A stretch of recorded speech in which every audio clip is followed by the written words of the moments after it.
Sir నమస్తే అండి. నమస్తే. తొలి వెలుగు ప్రేక్షకులందరూ కూడా నమస్కారం. అంటే సిట్టింగ్ ఎంపీ సీటు మా మహబూబాబాద్ కూడా అంతే, అదేవిధంగా వరంగల్ పార్లమెంట్ కూడా సిట్టింగ్ ఎంపీ సీట్ పసూరి దయాకర్ కాంగ్రెస్లోకి వెళ్ళిపోయిండు. మీకు ఎంపీ అభ్యర్థిగా టికెట్ వచ్చింది. ఓటమికి గల కారణాలు ఏంటి అనుకుంటున్నారు? డెమోక్రసీ లోపల ఏదైనా జరుగుతుంది, ప్రజాస్వామ్యం లోపల ఓటమి జరుగుతుంది, గెలుపు జరుగుతుంది. గతంలో ఉన్న సీట్లు ఎన్డీఏకు రాలేదు, ఇవాళ ఇండియా కూటమికి రాలేదు. ఇండియా కూటమి ఒక 10 రాష్ట్రాల్లో 0 వచ్చింది.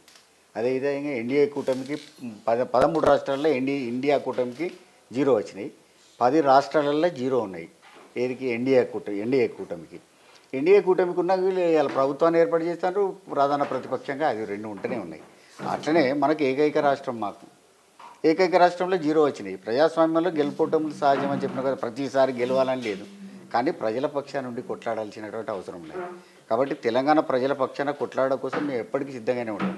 ఒకటి ఏంటంటే, అక్కడ పార్లమెంట్లో కొట్లాడకపోయినా ప్రజాక్షేత్రంలో కొట్లాడతాం. మేము ప్రజాక్షేత్రంలో ప్రజల పక్షాన ఉండి ప్రజల కోసం కొట్లాడేటువంటి పార్టీ బీఆర్ఎస్ పార్టీ తప్ప, కేవలం అధికారం అయితేనే మేము చేస్తాము, అధికారం కాకపోతే మాకు అవసరం లేదనేది కాకుండా, ముఖ్యంగా అందరికీ కృతజ్ఞతలు చెప్తా ఉన్నా. నేను నా కోసం కృషి చేసినటువంటి ఒక కార్యకర్తలు ఉన్నారు, ఉద్యమ నాయకులు ఉన్నారు, తర్వాత మాజీ శాసనసభ్యులు ఉన్నారు, తర్వాత ఎమ్మెల్సీలు ఉన్నారు. వీళ్ళందరూ కూడా కృషి చేయడం వల్లనే నేను ఈ స్థాయికి రాగలిగినాం. ఓట్లు పడ్డాయి కూడా. కానీ ఈ ఓట్లు ఏవైతే ఉన్నాయో, ఇవాళ రాష్ట్రానికి జరిగిన ఎన్నికలైతే వేరే తీరుగా చూస్తారు. కేంద్ర ప్రభుత్వం లోపల ప్రభుత్వాన్ని ఏర్పాటు చేయలేక ఇక్కడున్న ప్రభుత్వం కానప్పుడు వేరే ఆలోచన కూడా ప్రజలు చేస్తారు. కాబట్టి ప్రజల అభిప్రాయాన్ని మేము ఎప్పటికి కూడా గౌరవిస్తాం. అదేవిధంగా గెలిచిన అభ్యర్థి కూడా శుభాకాంక్షలు చెప్తా ఉన్నాము. ఈ శుభాకాంక్షలు చెప్పడమే కాకుండా వారి మీద బాధ్యత ఎక్కువ ఉన్నది. వాళ్ళు ఇక్కడ ఎన్ని హామీలు చేసినారో అన్ని హామీలు నిలపవలసినటువంటి అవసరం ఉన్నది. ముఖ్యంగా ఇక్కడ రాష్ట్రంలో ఉన్నటువంటి ప్రభుత్వం యొక్క అభ్యర్థి ఇక్కడ గెలవడం జరిగింది. కాబట్టి రాష్ట్ర ప్రభుత్వం మీద కూడా బాధ్యత ఉన్నది. ఏంటంటే, వారు ఇచ్చిన 6 గ్యారంటీలు కావచ్చు, 420 హామీలు కావచ్చు, ఇవన్నీ కూడా ఫుల్ఫిల్ చేయాల్సినటువంటి అవసరం ఉన్నది. ఇవి చేయకపోతే ప్రజల పక్షాన మేము తప్పకుండా కొట్లాడతాం. తెలంగాణకు రావాల్సినటువంటి అంశాలు ఏవైతే కేంద్రం నుంచి రావాల్సినటువంటి యొక్క విభజన చట్టంలో పొందుపరిచినటువంటి యొక్క కాజుపేట కోచ్ ఫ్యాక్టరీ కావచ్చు, బయ్యారం ఉక్కు కర్మాగారం కావచ్చు, అదేవిధంగా గిరిజన యూనివర్సిటీకి అరకొర నిధులు వచ్చినా, తాత్సారం చేసినా అది ఇమీడియట్గా కంప్లీట్ చేయాల్సినటువంటి అవసరం ఉంటుంది. అది ఒక్కటే కాకుండా వరంగల్కు రావాల్సినటువంటి అనేక పరిశ్రమలకు కారణభూతమైనటువంటి యొక్క ఈ ఎయిర్పోర్ట్, ఇంటర్నేషనల్ ఎయిర్పోర్ట్ కూడా రావాల్సినటువంటి అవసరం ఉంటుంది. ఎందుకంటే ఎగ్జిస్టింగ్ ఇంటర్నేషనల్ ఎయిర్పోర్ట్ను కొలాప్స్ చేసింది కదా ఇక్కడ. దానిలో భాగస్వాములు 2 పార్టీలు ఉన్నాయి. ఇలా బీజేపీ కావచ్చు, కాంగ్రెస్ కావచ్చు. వాళ్ళ మీదనే పూర్తి బాధ్యత ఉన్నది. ఇలా ఏర్పాటు చేయాల్సినటువంటి అవసరం ఉన్నది. అది చేయకపోతే ప్రజల పక్షాన మేము కొట్లాడతాం. అంటే మీరేమో ఫస్ట్ నుంచి అన్నారు, కాంగ్రెస్ ప్రవేశపెట్టిన 6 గ్యారంటీలే పార్టీని ఆగం చేయబోతున్నాయి, బీఆర్ఎస్ గెలుస్తుంది అని కరాఖండిగా చెప్పారు. అంటే రాష్ట్ర శాసనసభకు జరిగితే ప్రభుత్వాన్ని ఏర్పాటు చేసే పరిస్థితి కనుకుంటే ఖచ్చితంగా జరిగేది అది. కాబట్టి కేంద్రంలో ఉన్నటువంటి యొక్క మైనార్టీ సోదరులు కావచ్చు, లేకపోతే మతతత్వ శక్తులు కావచ్చు, ఇవాళ అన్నీ కూడా పోలరైజ్ అయిపోయినాయి. పోలరైజ్ అయిపోయిన తర్వాత మేము గెలవడం కొంచెం కష్టమే. ఇవాళ 0 కావడానికి గల కారణం అది, మెయిన్ కారణం అది.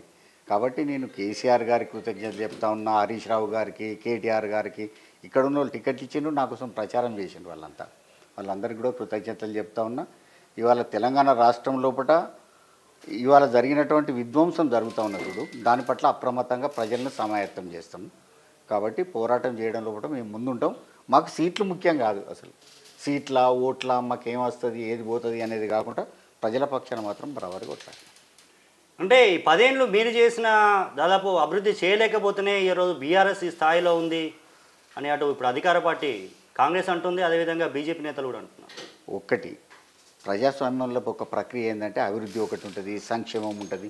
అవి 2 నిర్దేశించేటువంటివి కావు.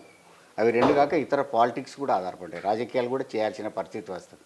రాజకీయాల లోపల ఇవాళ చూసినట్టయితే కాంగ్రెస్ ఈ రాష్ట్రంలో ఒక భిన్నమైన పరిస్థితి ఉన్నది. ఇవాళ కాంగ్రెస్ బీజేపీ 2 ఒకటైనాయి. ఈజీగా ఉండేటువంటి ఒక క్యాండిడేట్లను పెట్టిండ్రు కదా అక్కడ. ఏది బీజేపీ గెలిచిన స్థానాలలో పెట్టిన వాళ్ళందరూ కూడా అసలు మా పార్టీలకు వెళ్ళిపోయిన వాళ్ళను, లేకపోతే అక్కడ ఏ మాత్రం పేరు ప్రఖ్యాతులు లేనటువంటి ఒక అభ్యర్థులను పెట్టి ఓడగొట్టిండ్రు. బీజేపీకి అనుకూలంగా ఇక్కడ వాళ్ళకి ఏముందంటే 2 పార్టీలతోటి మేము కొట్లాట చేసినాం. అంటే బీజేపీ తోటి, కాంగ్రెస్ తోటి మేము పోరాటం చేసినాం.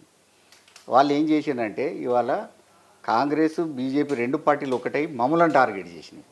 అంటే కేసీఆర్ నాయకత్వంలో ఉన్నటువంటి యొక్క ప్రభుత్వం, కేసీఆర్ నాయకత్వంలో ఉన్నటువంటి యొక్క పార్టీ రావద్దనేటువంటి ఆలోచన లోపల ఇద్దరు ఒకటే, కాంగ్రెస్ కావచ్చు అయితే బీజేపీ కావచ్చు.